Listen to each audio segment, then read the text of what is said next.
Olá pessoal, boa tarde. Eu sou Juliana, sou médica, sou clínica, cardiologista e atuo aqui na cidade do Rio de Janeiro. E hoje o nosso vídeo é muito importante para falar de um tema que é a hipercolesterolemia, ou seja, o colesterol aumentado.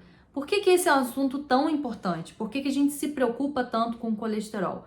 Na verdade, a nossa preocupação é com a doença aterosclerótica, que nada mais é do que a formação de placas de colesterol nos vasos, que pode ocasionar o entupimento desses vasos, tá? E é qualquer vaso. Então, se eu entupo algum vaso da perna, eu posso causar a doença arterial oclusiva periférica, que pode dar sintomas quando eu caminho, por exemplo, né? Eu posso ter dor nas pernas ao caminhar.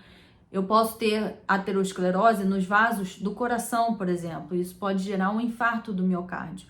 Eu posso ter aterosclerose nos vasos carotídeos cervicais que levam sangue para o cérebro e pode ter um quadro de AVC, por exemplo. Então, a doença aterosclerótica ela é uma doença difusa, ela não acomete só alguns vasos. Se existem alguns vasos com esse entupimento, é provável, inclusive, que eu tenha outros vasos no corpo com esses entupimentos também, tá? E como é que se formam essas placas de colesterol? A gente tem dois tipos de colesterol no nosso corpo, que é o que a gente chama de LDL, tá? Que é o colesterol ruim, e o HDL, que é o colesterol bom, tá? Então, basicamente, esses são os dois colesteróis que a gente avalia nos exames de sangue, tá?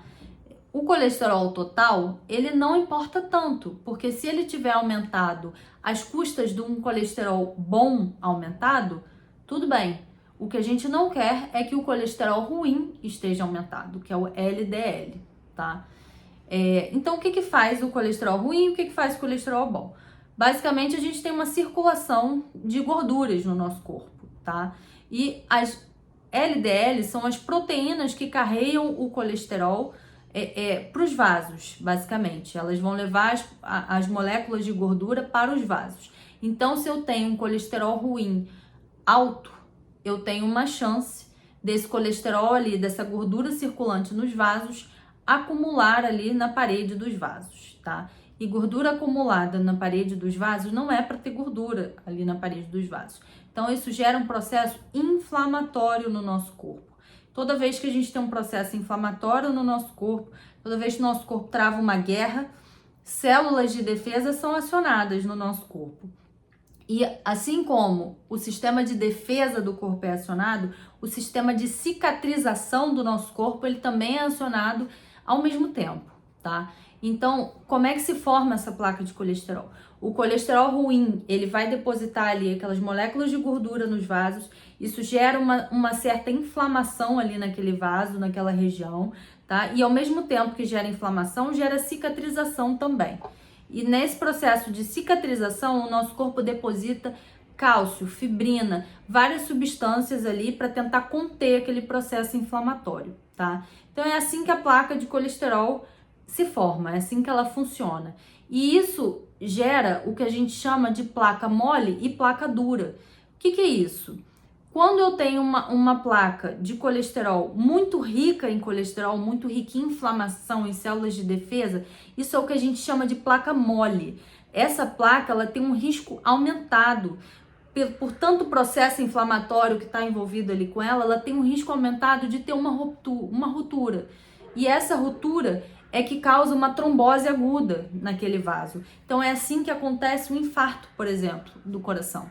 Acontece uma pequena ruptura numa placa de colesterol instável, numa placa mole, que a gente chama, e essa ruptura pode causar uma trombose aguda de uma hora para outra, ocasionando uma oclusão total daquele vaso, tá? E isso pode causar, por exemplo, um infarto. Esse é o principal mecanismo do infarto do miocárdio, tá?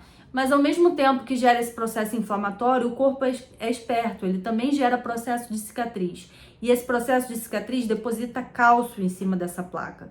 Então, se eu tenho uma placa rica em cálcio, ela é uma placa dura, ela é uma placa mais estável, com menor chance de rotura. Então, ela é uma placa um pouco mais segura, vamos dizer assim, tá? Então, esse é o processo da doença aterosclerótica. É assim que essa doença funciona. E o que faz o HDL? Ele é o colesterol bom. Por que ele é chamado assim? Porque ele faz esse recolhimento das moléculas de gordura que estão ali em excesso circulando no nosso sangue. Então, o que a gente quer? A gente quer um colesterol bom lá no alto, lá nas alturas, para poder fazer esse recolhimento das moléculas de gordura do nosso vaso, essa varredura dessas moléculas, né? Então, se a gente tem um colesterol bom alto e um colesterol ruim baixo, a gente tem um baixo risco de iniciar o processo de doença aterosclerótica. Se a gente tem um colesterol ruim alto e um colesterol bom baixo, esse processo de aterosclerose, ele tá ali com um risco maior de acontecer, tá? Lembrando que a principal... E como é que a gente vai ter esse processo, né, de hipercolesterolemia? Existe um fator genético muito grande associado, tá? Às vezes, não é raro a gente ver, uma pessoa tão magrinha, se alimenta tão bem, não tem nenhuma doença, mas teve um infarto, faz tanto exercício, mas teve um infarto. Essa pessoa provavelmente tem hipercolesterolemia familiar, tá? Ela é uma doença genética. O que acontece é um defeito de uma enzima que metaboliza o colesterol. E com esse defeito dessa enzima, acaba que essa pessoa tem níveis de colesterol ruins muito altos, mesmo tendo bons hábitos de saúde, tá?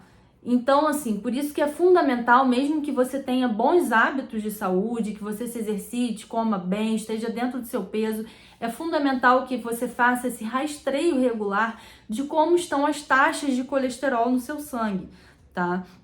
E por outro lado, fatores de risco como obesidade, uma alimentação ruim, sedentarismo, né? Esses são fatores de risco para a gente ter um aumento desse colesterol ruim, tá? Como é que a gente aumenta o nosso colesterol bom? A gente aumenta ele principalmente com atividade física. Por isso que a atividade física é tão importante no tratamento das doenças cardiológicas, porque ela vai, além de fazer uma série de outras coisas boas, ela também vai aumentar o seu colesterol bom. E como é que a gente abaixa o nosso colesterol ruim? Aí não tem jeito. A gente só abaixa o nosso colesterol ruim com tratamento. E o tratamento também é um tripé: atividade física, mudança dos hábitos alimentares e remédio, tá? Então, os principais remédios que a gente utiliza para o tratamento da hipercolesterolemia são as estatinas. Então, a simvastatina, atorvastatina, rosuvastatina, e eventualmente, em alguns pacientes, a gente vai precisar associar outras medicações para fazer o controle do colesterol, tá? Mas como é que eu sei se meu colesterol está aumentado? Basta eu ver o valor de referência lá do laboratório? Não basta, tá? O colesterol, ele vai ter níveis de valores adequados diferentes para cada pessoa. Então, como é que a gente vai saber qual é o valor adequado para mim? Existem calculadores do risco cardiovascular, tá? A calculadora de Framingham é a principal que a gente usa, tá? Essa calculadora vai avaliar várias coisas. Se você já tem doença aterosclerótica, clinicamente diagnosticada ou com algum exame de imagem, tá? Avalia sexo, avalia idade, avalia seus níveis pressóricos, avalia se você fuma ou não fuma, tá? Então ela vai avaliar uma série de coisas. E através dessa calculadora do risco, a gente vai determinar se aquele paciente ele tem um risco baixo cardiovascular, ou seja, ele é uma pessoa de baixo risco para eventos cardiovasculares. A chance dele infartar é pequena, a chance dele ter um AVC é pequena. Essa calculadora vai me dizer se eu tenho um risco moderado ou se eu tenho um risco alto ou muito alto. E de acordo com o meu risco, eu tenho um valor de corte diferente do meu colesterol ruim, tá? Então, quanto menor o meu risco, se eu tenho um baixo risco cardiovascular, eu não preciso ser tão rigorosa assim no meu valor de colesterol ruim. O meu valor abaixo de 130 está adequado, né?